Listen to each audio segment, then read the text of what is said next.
My name is Jenna Aldrin. I'm 30 years old, and 2 days before the submission of my master's thesis in environmental law, my father slammed my laptop against the side of my head so hard I bled onto the floor. Then he said I didn't deserve a future, called me a leech, and my mother stood in the doorway and laughed. That was the moment I realized I had never truly had a family, only a system of control wrapped in the illusion of care.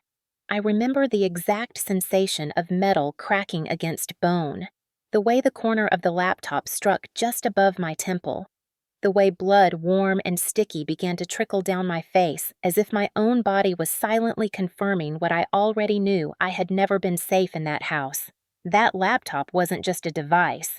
It was 2 years of research, evidence, legal citations, diagrams, my annotated case files, drafts, revisions. My entire thesis, the one piece of work that could change the course of an environmental lawsuit involving one of the most powerful land development corporations in the state. It was also the corporation my father once proudly served as a legal consultant, and the one I was trying to hold accountable. I hadn't always known, but when I chose my thesis topic, a legal examination of regulatory failures in protected wetland zones, I had stumbled upon irregularities. Land permits granted under questionable circumstances, memos signed with names I recognized, my father's name among them. At first, I tried to believe it was coincidence, but as the weeks passed, the evidence accumulated, and so did the pressure. My thesis wasn't just academic, it had become dangerous, and someone somewhere didn't want it submitted. Files began disappearing from my cloud backup. My university email was locked for 24 hours without explanation. One of my interview subjects withdrew and warned me to be careful who you trust. When I returned home for the weekend, partly because I couldn't afford rent near campus anymore, I found the Wi-Fi mysteriously blocked on my laptop, but working perfectly for everyone else. I knew then that the threat wasn't just external, it was inside the house. But I stayed. I thought I could finish, submit, get out. I didn't expect it to escalate so quickly. That night, after a tense dinner where I refused to answer questions about my project, I returned to the dining table to continue formatting. My father came in without a word, picked up the laptop, and smashed it into my head. "You don't deserve a future," he hissed as the device clattered to the ground beside me. "You're just a leech." I turned to my mother, hoping desperately that she'd react, intervene, do something. But she only laughed, a sharp, cold laugh like I'd told a joke she didn't find threatening. "Should have done it sooner," she muttered. That was when something inside me broke, not from the pain, but from the clarity of realizing that the people I had once begged for validation were never going to give it, that I could lie bleeding on the floor and all they would see was inconvenience. I didn't cry. I didn't scream. I stood up, holding the broken pieces of the machine they thought had silenced me. They had no idea what I would do next. They thought I was writing an academic thesis, a harmless document with fancy footnotes and legal jargon that no one outside a university would care about. But they were wrong. What I was writing could change everything. My thesis wasn't just about wetland zoning violations. It was a legal framework built to expose a massive loophole that allowed corporate developers to seize and destroy protected land with the silent approval of public officials. I had evidence: emails, permit requests, redacted documents I'd carefully reconstructed using public records and whistleblower interviews. I had built a case that, if seen by the right people, could launch an investigation not just into the company's practices, but into the state's Department of Land and Resources. And that company, Nova Ridge Holdings, wasn't just a random name on a spreadsheet. It was the company my father had worked with for over 15 years. He wasn't just a former consultant. He had signed off on several of the permits I now believed to be fraudulent. That was the moment the stakes changed. I wasn't just a graduate student. I was someone holding a match near a fuse they thought had been buried years ago. And the fuse led straight back to my family. At first, I didn't realize the full weight of what I was doing. I thought I could separate my research from my last name. But when I included a scanned memo with my father's signature in the appendix purely for transparency, everything shifted. My academic advisor sent a concerned email. "Are you aware of the legal implications of including this?" she asked. I was. I had reviewed it carefully. It wasn't defamation. It wasn't accusation. It was public record. But it was enough. Enough for my father to see it as betrayal. Enough for Novaridge to perceive it as a threat. Enough for my family to turn from passive-aggressive critics into active saboteurs. I started getting emails from University IT that someone had tried accessing my thesis folder from an external device. I changed my passwords. A week later, my login was flagged for unusual activity again. Someone was trying to stop me from finishing. When I told my mother about it, she didn't ask if I was okay. She asked, "Can't you just write about something safer?" I told her I couldn't. Not now, not when I was this close. That was the last time she spoke to me without contempt. I didn't just have a thesis to finish. I had a deadline that couldn't be missed. If I failed to submit by noon on the specified date, I would lose my candidacy, lose my degree, lose my opportunity to register for the bar exam. And if I missed that window, it could take a full academic year before I could try again. My scholarship would lapse. My legal trajectory would shatter. I would have to explain again and again why I missed the finish line after years of perfect grades and consistent accolades. And worse, I would have to do it knowing the truth that it wasn't because I failed. It was because someone made sure I couldn't succeed. But that wasn't even the worst part. The worst part was knowing that if I lost this chance, the research wouldn't just vanish, it would die in silence. The communities affected by the illegal land seizure would remain unheard, the riverbeds polluted, the ecosystems destroyed, and the people responsible, including my own father, would remain respected, untouched. I had worked for 2 years to ensure my thesis had both academic rigor and legal impact. It was more than paper. It was power. Power that terrified them. That was the real reason my father snapped, not because I was a leech, but because I had finally become a threat. He didn't try to silence me because I was weak. He did it because he knew I was strong enough to be dangerous. From the outside, we looked like a respectable family. My father, Edward Aldrin, was a decorated former legal advisor for energy and land development firms. My mother, Helen, was a devout church volunteer who never missed Sunday services or a chance to bake for charity fundraisers. My younger brother, Mark, had followed in my father's footsteps, or at least that's what people were told. In truth, we were a perfectly synchronized machine, designed to suppress anything that disrupted the script. And I was the disruption. From an early age, I was labeled difficult, not because I misbehaved, but because I asked too many questions. Why does Dad get to decide what Mom wears to church? Why can't Mark do chores too? Why is it disrespectful to say I don't agree? Questions were dangerous in our house. They hinted at disobedience. My mother's favorite phrase was, "Not everything needs to be questioned, Jenna," and when I questioned that, she started calling me ungrateful. But what began as emotional pressure became a deeper form of control. By age 12, I had been grounded for an entire summer for refusing to apologize for winning a debate competition over a boy from church. My father claimed it wasn't the win that bothered him, but the tone I used. "You humiliated him," he said. "You acted like you're better than people. That's not how we raise daughters. It was always about image. Girls who succeeded too loudly were threats to harmony." My brother Mark, on the other hand, was celebrated for the bare minimum. He got C's and was given a car. I got straight A's and was told not to brag. When I earned a partial scholarship to undergrad, they congratulated Mark for supporting his sister emotionally through high school. By the time I applied to law school, my parents didn't hide their discomfort. They called it concern, but it was contempt wrapped in false care. "Law school is cutthroat," my mother said. "Are you sure you're stable enough for that environment?" My father offered to help me financially on the condition that I let him review my research. I declined. That was the beginning of the quiet war.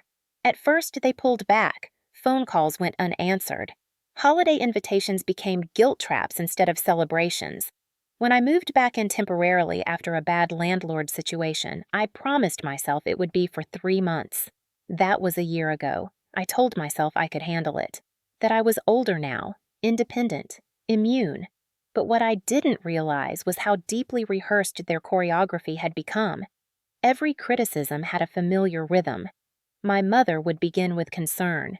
"You look tired, Jenna. Are you overworking again?" My father would follow with disdain. People like you burn out. You're trying to be a martyr. Then Mark would swoop in with sarcasm. Hey, don't blame her. Saving the world is exhausting. At first, I brushed it off. Then I noticed the small invasions. My notes rearranged. Files missing. Internet history cleared. When I confronted them, they gaslit me. No one touched your things, my mother said, eyes too wide. Maybe you're just stressed, Mark added, grinning. But I wasn't paranoid. I began locking my door at night, setting passwords, carrying my hard drive with me like a second spine. Because I had learned something crucial in my family love was transactional loyalty was demanded and independence was punished. They weren't just uncomfortable with my thesis. They were threatened by what it represented. My research wasn't about personal revenge. It was about exposure, transparency, justice, words that sounded noble until they applied to people you knew. And suddenly, everything noble became dangerous. The final shift came when I refused to change my topic. I told them that even if my work included names, they recognized I wasn't going to censor the truth. That was when my father stopped pretending. You think you're a crusader, he said. You're not. You're just a girl with a chip on her shoulder and a fragile ego hiding behind big words.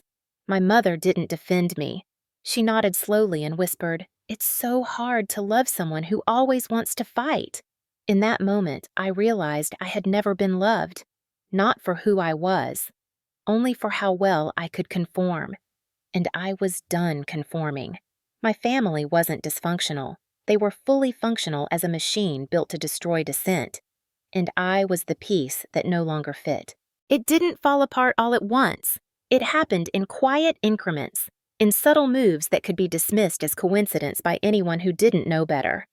But I knew better. It started with my email. I logged in one morning and found my access denied. A message flashed on the screen, account suspended due to unusual activity. When I contacted University IT, they told me someone had attempted multiple failed login attempts using my credentials from an unfamiliar IP address. I asked for the address. It matched the home Wi-Fi. I confronted my brother Mark. He laughed. Maybe the house is haunted, he said. Your thesis must have ghosts.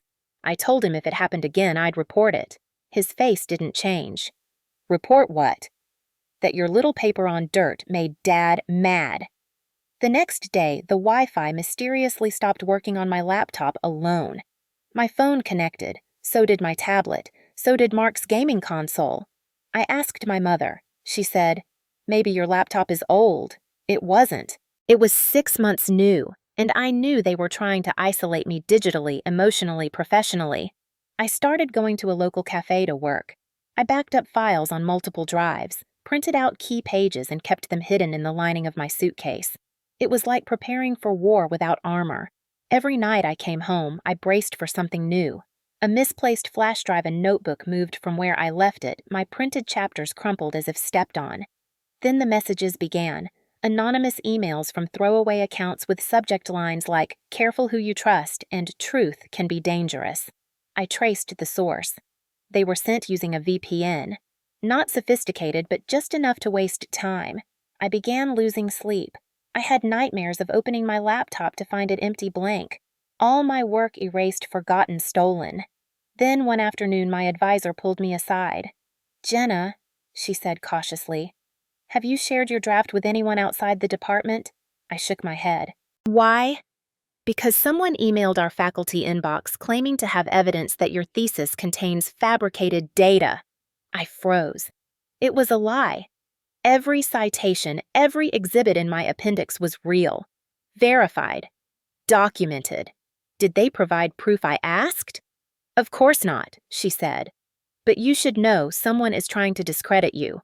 The timing wasn't coincidental.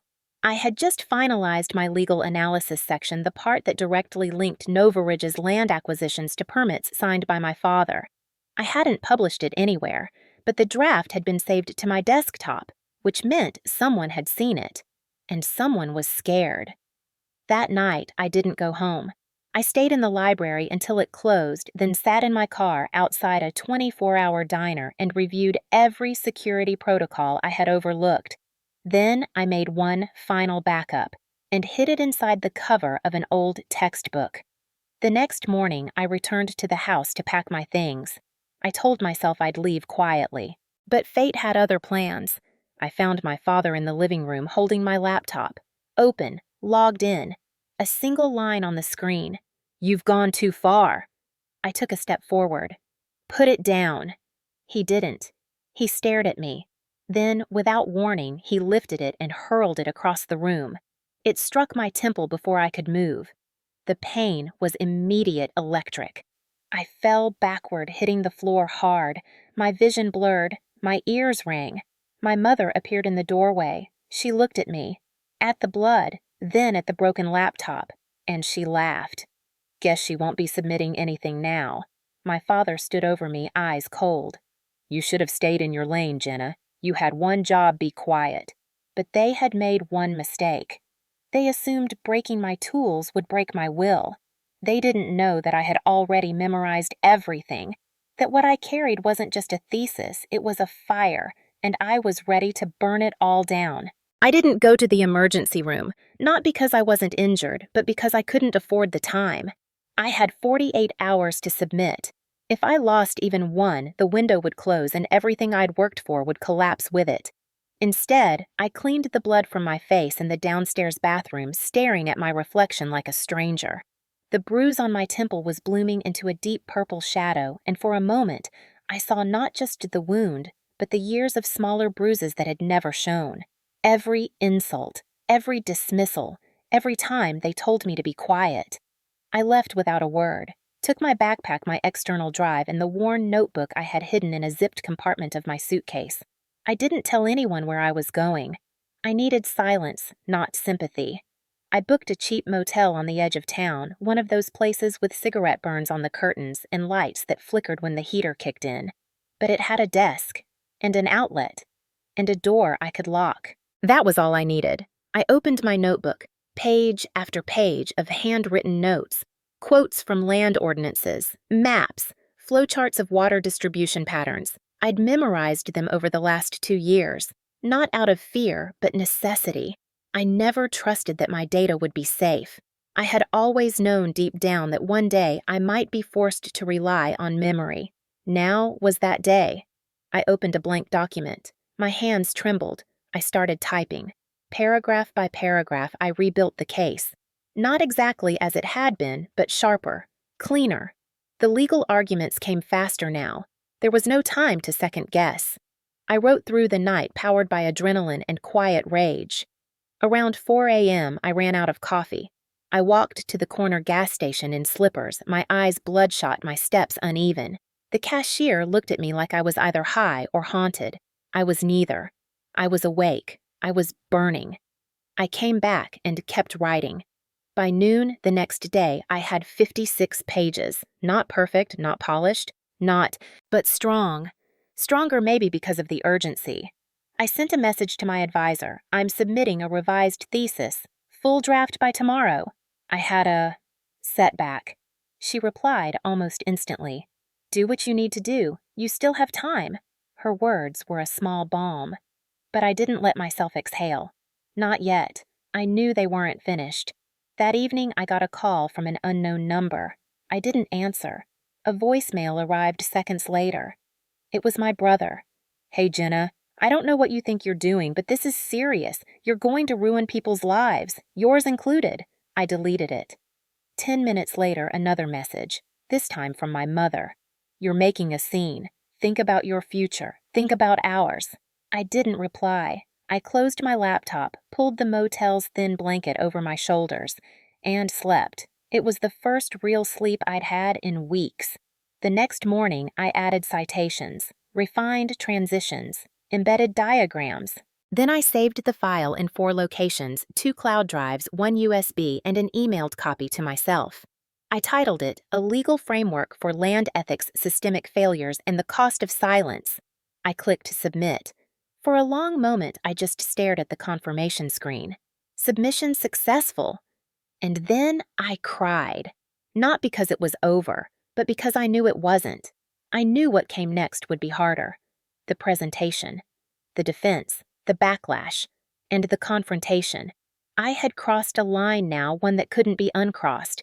I had called out not just a company or a system, but a family built on suppression. I had broken the pact of silence. And now it was time to see what truth could survive the noise. The day after I submitted my thesis, the university called. Not just an automated confirmation, but an actual voice. It was the administrative coordinator from the graduate law department. "Your advisor mentioned your circumstances," she said gently. "We've scheduled you for a closed-door thesis defense. Faculty only. No observers." I nodded even though she couldn't see me. It wasn't protection, it was containment. They were bracing for fallout. I spent the next day in the university's law library trying to refine my speaking notes, but every time I tried to focus, my phone buzzed. A voicemail from my father. "We need to talk." A text from my brother. "You're being paranoid. This isn't about you." A private message request from someone with no profile picture. "Hope you know what you're doing. You're not safe." I blocked them all. Then I opened a new email from an address I didn't recognize. The subject line, "Your thesis made it to us." The body was short. "We are a collective of independent legal researchers following corruption in state land management. Your work aligns with an ongoing investigation. If you're willing, we'd like to connect." I stared at the screen, reread the message twice. It wasn't validation. It was something heavier, responsibility. If my thesis had touched the nerve of an active case, it meant my data was more explosive than even I had realized. I didn't reply, not yet. I needed to get through the defense first. 48 hours later, I stood in front of a panel of 6 faculty members, all in black blazers, all watching me like I might either unravel or detonate. "Begin when you're ready," one of them said. So I did. I spoke clearly, methodically. I walked them through the structure, the regulatory framework, the documented deviations, the legal precedent for land misuse, and the administrative failures that enabled the violations. Then I presented the case study, Novarage Holdings. And quietly, with precision, I revealed the chain of connections advisory roles permit signatures, property transfers. I didn't name my father, but his name was in the appendix, on a scanned letter authorizing a land reassignment near protected wetlands. I watched their faces as I showed the map, the lines of encroachment, the timeline, the impact. One of them, a professor known for rarely speaking, finally leaned forward. "You're aware," she said slowly, "that this goes beyond academia." "Yes," I said. "And you're prepared for that?" "I have to be." There was silence for a moment. Then they asked questions, technical ones, about the legal implications of third-party documentation, the admissibility of scanned memos. I answered all of them, not perfectly, but thoroughly. When it was over, they asked me to wait outside. 10 minutes passed, then 20. Finally, the door opened. My advisor smiled. "You passed," she said, unanimously. Relief didn't come like a wave. It came like a tremor. Quiet, internal, but enough to keep me upright. I left the building with my notes in one hand and a manila folder in the other. On the steps of the law school, someone tapped my shoulder. It was a student I barely knew. "I read your abstract," she said. "It's brave." I didn't know what to say, so I said thank you and walked away. That night, I replied to the email. "I'm willing to connect, but I want to know who I'm speaking to and how safe we are." It wasn't about publicity. It wasn't even about revenge anymore. It was about momentum. I had started something, and now I had to decide how far I was willing to let it go. My family had tried to destroy my future, but all they had done was clear the path for something bigger than any of us. The moment the panel approved my thesis, I knew my next move couldn't be silence. What I had written was no longer just an academic submission, it was a weapon, and it was time to use it. I sent a copy of my thesis to the legal research collective that had contacted me. Within hours, I received a response. They wanted to meet. Not over email, not through a video call, in person. A week later, I sat in a quiet downtown office with 3 lawyers, 2 environmental activists, and a policy analyst who had spent the last 5 years tracking land corruption across state lines. They told me what I suspected Novarage Holdings was already under scrutiny for zoning manipulations and bribery allegations. My research filled a gap they hadn't been able to access. Internal connections, historical permits, paper trails that showed not just negligence but intent. They asked if I'd be willing to serve as an expert witness in a legal filing. I agreed. I wasn't scared anymore. I was furious and focused. I gave them full access to the documents, maps, and citations in my thesis. I also handed over a flash drive containing correspondence that I had recovered from an old email backup messages between company executives and legal advisors. One of them was signed with my father's initials. Meanwhile, I went public. Not with everything, but with enough. I published an article on a legal commentary site titled, "What Happens When Integrity and Family Collide?" I didn't name names, but I didn't need to. The scenario was clear. The conflict of interest, the attempted sabotage, the physical violence. It spread faster than I expected. Law students shared it. Professors quoted it. Advocacy pages reposted it with captions like, "This is what courage looks like." I began receiving messages from people across the country. Young women in toxic homes, whistleblowers stuck in silence, students who had been punished for asking too many questions. Each message ended the same way. "Thank you for saying what I couldn't." Then came the fallout. The university launched a formal inquiry not into me, but into the allegations embedded within my thesis. My father's name resurfaced in public records. An anonymous complaint was filed to the state legal board regarding his previous advisory roles. Novaridge issued a bland public statement denying wrongdoing, but internal documents had already begun leaking. A journalist reached out to me. She had been following environmental policy shifts in our county for years and asked if I would go on record. I said yes. The article was published with the headline, "Student Exposes Land Corruption Tied to Former Industry Leaders." That same week, my brother lost his position at Novaridge. Officially, it was a departmental restructuring, but I knew better. The company was cutting its losses. My mother called, voice trembling. "You've gone too far," she said. "We're your family." "You were supposed to protect me," I replied. "And you didn't." She hung up. I didn't call back. Days later, I received a cease and desist letter from a law firm representing my father. It accused me of defamation by implication and unauthorized distribution of sensitive documentation. I sent it straight to the legal collective. Their lead counsel replied with one sentence, "Let them try." In the following weeks, I testified before an independent review board about my findings. I submitted a sworn affidavit. I forwarded emails. I outlined every step of my research. I wasn't doing it for revenge anymore. I was doing it for the land, for the people whose homes had been flooded by unpermitted development, for the forests that had been leveled with a signature, for the girls like me told to sit down, be quiet, and stay loyal. I gave a guest lecture at a local community college on environmental justice. One student asked, "What do you do when the people hurting the planet are the same people who raised you?" I answered, "You tell the truth, even when it's expensive, because it was expensive. I lost my family. My name was smeared across legal forums. I became a symbol that others tried to dismantle, but I gained something more: clarity, autonomy, a place in a movement bigger than myself. And I was just getting started." By the end of that month, the state opened an investigation into Novaridge's land deals spanning the last decade. Subpoenas were issued, names were redacted then unredacted. My thesis was cited in a legislative report on environmental oversight reform.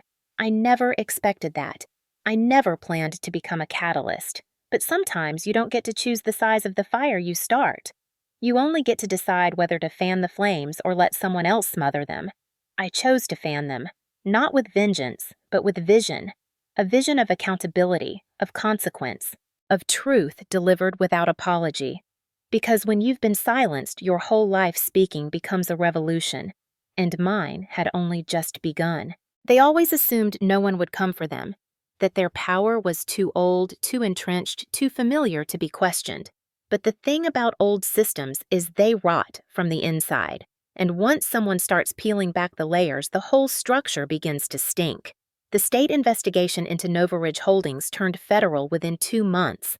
The scope had grown. What began as a review of wetland zoning expanded into a full audit of permits, advisory contracts, and conflict of interest disclosures. My father was no longer just a name in an appendix. He was a person of interest, a former legal consultant whose signatures appeared on dozens of suspicious permits, some linked directly to lands that were later stripped and sold under questionable circumstances. He was subpoenaed, not just for testimony but for financial records. His old firm issued a statement distancing itself. A professional ethics committee opened a review into his conduct during the years he worked with Novaridge. For the first time in his career, he wasn't the voice in the room no one dared interrupt. He was the one being questioned. Meanwhile, my brother Mark was publicly named in a deposition related to insider data deletion. He denied everything, but when tech forensics pulled up his digital footprint emails, timestamps, device logs, it was over. He was indicted for obstruction. My mother wasn't charged, but she was named in the affidavit I submitted under the section detailing personal interference and emotional coercion. The language was clinical but precise. Subject demonstrated sustained efforts to undermine the academic independence and physical safety of the complainant. For years, she had lived behind a curtain of plausible deniability. Now the curtain was gone. Her social reputation collapsed. Church friends stopped calling. Neighbors turned cold. And in the echo chamber of small-town whispers, she was no longer the generous wife of a respected legal mind. She was the mother who watched her daughter bleed and said nothing. I didn't celebrate. It didn't feel like a victory. Not yet. The true punishment wasn't in the indictments or headlines. It was in the unraveling of the myth they'd built around themselves. They had spent their lives crafting an image: the successful father, the quiet mother, the golden son, and the troubled daughter who just couldn't appreciate any of it. When I shattered that narrative, they didn't just lose their standing, they lost control of the story. That was their true punishment. For people like them, public perception was currency.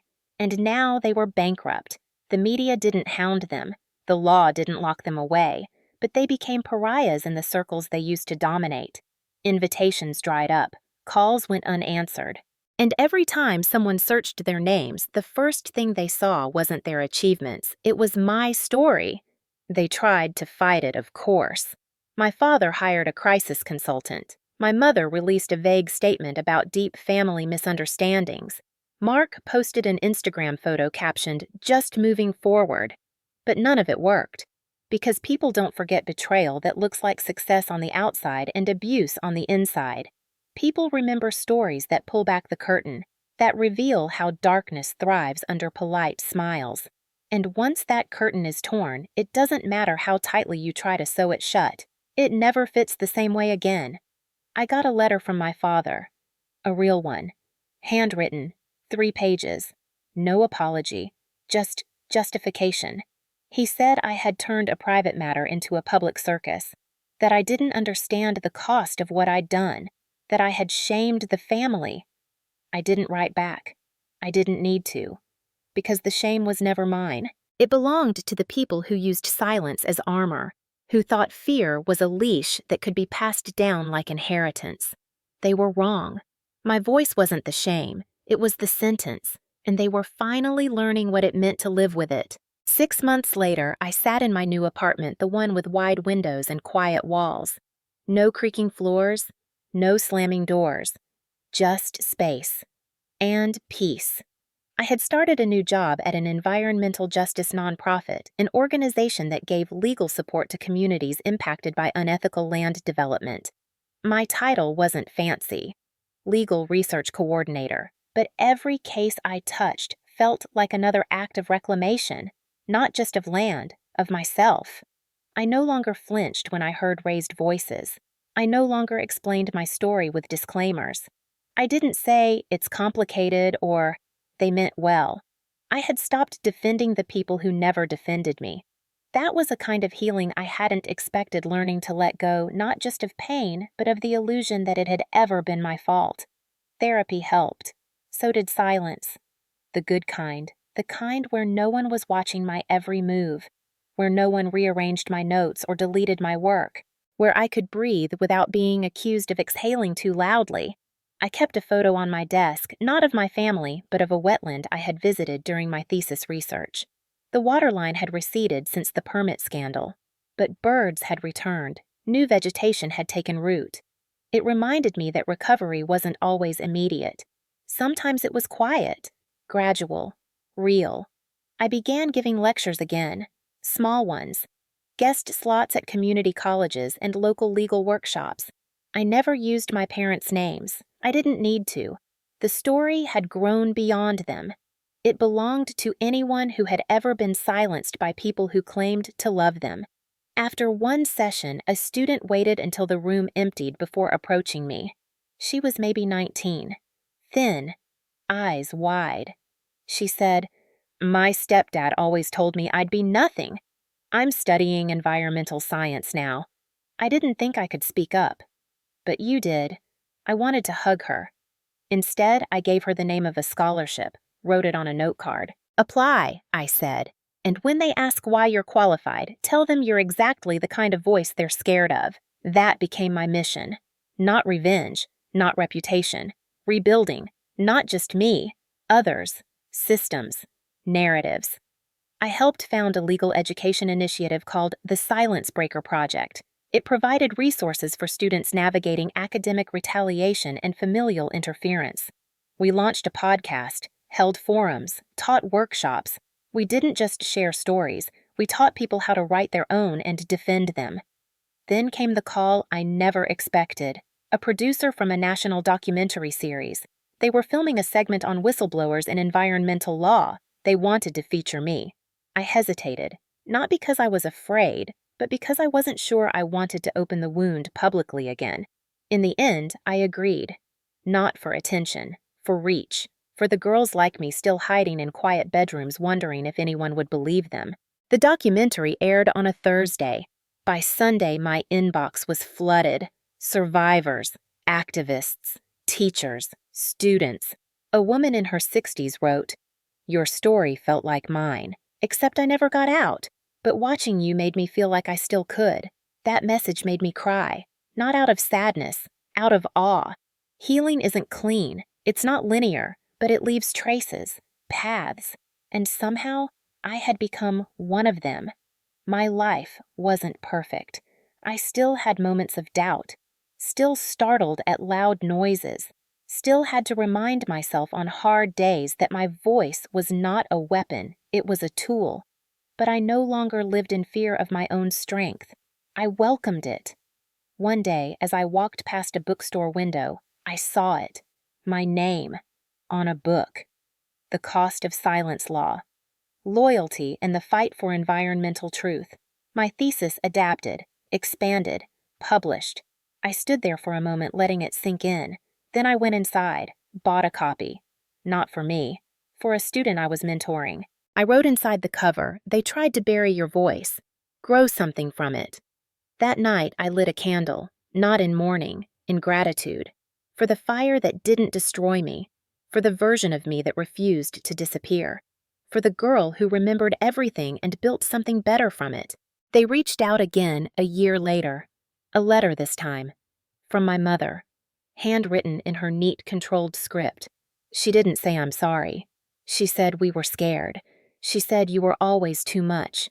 She said I wish you could understand what it's like to live with the consequences of your choices. I folded the letter neatly and placed it in a drawer, not because I planned to answer, but because I wanted to remember how far I'd come. The girl who once would have begged for a softer version of her mother's voice now felt nothing but distance. Not hate, not rage, just clarity. I hadn't burned bridges. I'd simply stopped building them one-sided. And that was the difference between escape and healing. Escape is running. Healing is choosing not to go back. I spoke at a national law conference that spring. My topic, Toxic Families and the Law When Home Becomes a Hostile Entity. I opened with a sentence I had written late one night during my worst season. Some families don't break your bones. They break your sense of reality. The room went quiet. No shifting chairs. No nervous coughs. Just stillness. Afterwards, a woman in her 50s came up to me, tears in her eyes. She didn't say anything at first, just nodded. Then, she whispered, "Thank you for naming it. That's what stories like mine do. They name it. They break the cycle of secrecy. Because silence isn't neutral. It protects the abuser, not the abused. That's what my father never understood. He thought silence made him safe. That as long as no one said the words, the truth didn't exist. But I had said the words, all of them, and the truth stood taller than any of his threats. My story wasn't a cautionary tale. It was a signal flare, a way to say, you're not alone to anyone trapped in a home where love is conditional and safety is a performance.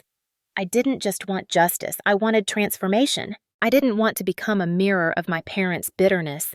I wanted to become proof that the cycle could be broken. And I had. I chose peace over perfection. I chose boundaries over blood. I chose honesty over harmony. And in doing so, I learned that you don't need a family to feel whole. You need truth. You need people who see you as you are not who you pretend to be. You need spaces that don't require shrinking. That's what I built. A life where I could breathe. A legacy not of silence but of speech. Not of inherited loyalty but of earned respect. Some nights I still dream of the house I left behind. But in the dream, I don't go inside. I just stand on the sidewalk, watching the lights flicker from the outside, knowing that I survived it, that I outgrew it, that I turned everything they broke into something unbreakable. The final twist was this. They never expected me to rise. They built their lives assuming I'd stay small, quiet, contained. But I didn't. I shattered their story, and in its place I wrote my own. The cycle ends with me. The silence ends with me. The shame ends with me. And the story continues with anyone brave enough to speak.